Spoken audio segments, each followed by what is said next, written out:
Pak, mungkin bisa jelaskan sedikit terkait dengan awal mula jenengan ingin mengambil hak jenengan terkait dengan tanah yang ada di Colomadu itu mungkin seperti apa, Pak?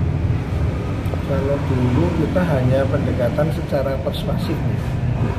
Jadi kita pendekatan sebelum ke melalui adidata itu saya secara pribadi bertemu dengan lurah dan perangkatnya waktu itu yang masih bermasalah sekarang ini. Nah, itu cuman kita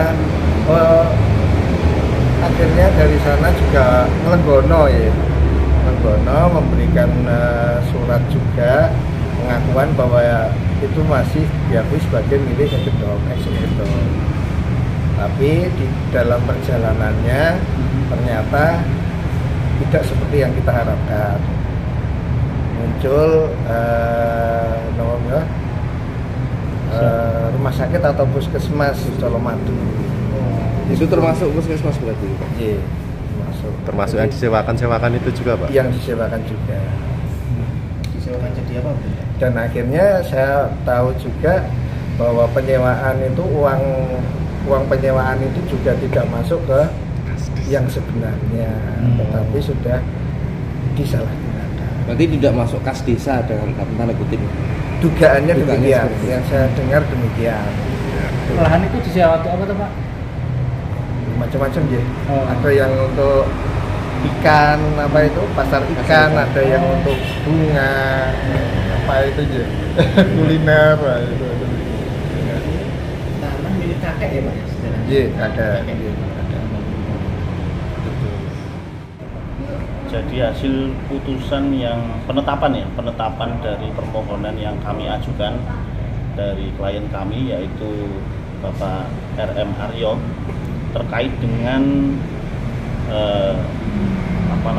Gedong milik RM Kosen itu alhamdulillah dikabulkan sesuai dengan perkiraan awal kita.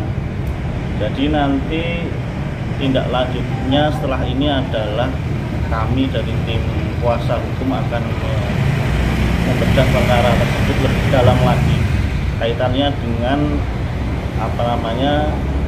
ekdom yang lain yang mungkin masih ada. Nah, itu di luar dari yang kemarin sudah kita sampaikan ke media juga terkait dengan samping dari Puskesmas Colomadu itu nanti akan kita tidak lanjuti karena itu juga merupakan hak dari ahli waris. Mas, sejauh ini apakah sudah ada koordinasi dengan pihak-pihak Colomadu khususnya lurah atau apa? Mungkin sudah ada belum, Mas? Belum, karena kita menunggu penetapan ini. Jadi penetapan ini adalah langkah awal sebenarnya dari upaya kita memperoleh dasar hukum dari para ahli waris ini. Artinya dari hasil penetapan itu desa Tunai mengambilnya ahli waris. Iya, kalau secara formil seperti itu. Makanya dari bukti-bukti yang sudah kita dapat kemudian dikuatkan dengan dasar hukumnya dari penetapan ahli waris ini, maka akan semakin kuat. Ke depan kita akan lebih enak mengumpulkan alat bukti yang lain. Untuk akte kepemilikannya memang Mas Aryo sendiri atau masih ada saudara-saudara lain seperti itu? Kalau berdasarkan penetapan ini Pak Aryo tinggal merupakan ahli waris dari RM Kosen. Lalu kalau sekarang kas desa ini kan sudah hasil penetapan sudah dibuat milik Pak Aryo, apa akan menunggu langkah hukum? Nah, makanya dari itu kita akan membedah perkara lebih dalam lagi karena suatu produk hukum itu kan kalau kita mau memperolehnya berarti melalui jalur hukum juga. Artinya apa? Ketika saat ini pemilikan dikuasai oleh lembaga tertentu, maka kita akan memperoleh tersebut melalui jalur hukum, melalui gugatan. Sedangkan gugatan kan diperlukan alat-alat yang kuat. Jadi kita ngomong itu juga berdasar, tidak sembarangan ngomong seperti itu. Ya. Jadi sekarang aja kok bisa beralih nama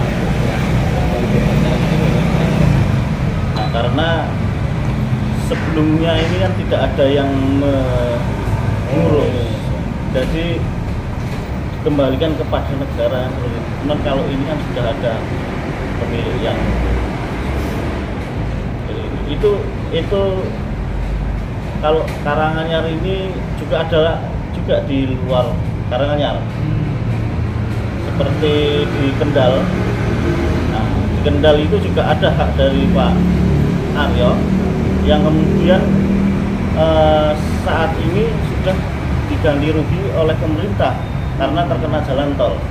Namun uang tersebut kan saat ini tidak ada pemiliknya. Jadi dikonsinyasi, dititipkan ke pengadilan karena belum ada pemiliknya, sebesar kurang lebih 12 miliar. Itu dititipkan ke pengadilan karena tidak ada yang memiliki. Maka dari itu kita mencoba untuk berdasarkan penetapan ini, karena beliau adalah ahli waris dari RM Kusen, maka kita akan melangkah ke hukum. Yang diperjuangkan dua hak gitu Pak, ya. Yang tanah sama yang uang. Ya, kalau yang uang tadi kan karena sudah terganti rugi jalan tol waktu itu. Pak, terkait di Gedongan sendiri kan pemangku pejabatnya kan sudah ganti dari sebelumnya. Ini nanti seperti apa Pak dari pihak pengacara sendiri? Kalau terkait itu kan lurah itu kan atau kepala desa ya. Kepala desa itu kan dia walaupun dia beratas nama badan hukum, beratas nama pemerintah. Jadi siapapun yang mengganti, dia kan tidak berdiri sendiri sebagai person, tapi mewakili dari pemerintah. Jadi siapapun ya otomatis dia tetap yang berwenang saat ini. Maka ketika akan diajukan gugatan, maka siapapun yang menjabat ya itu, karena dia berdiri sebagai kepala desa. Ya,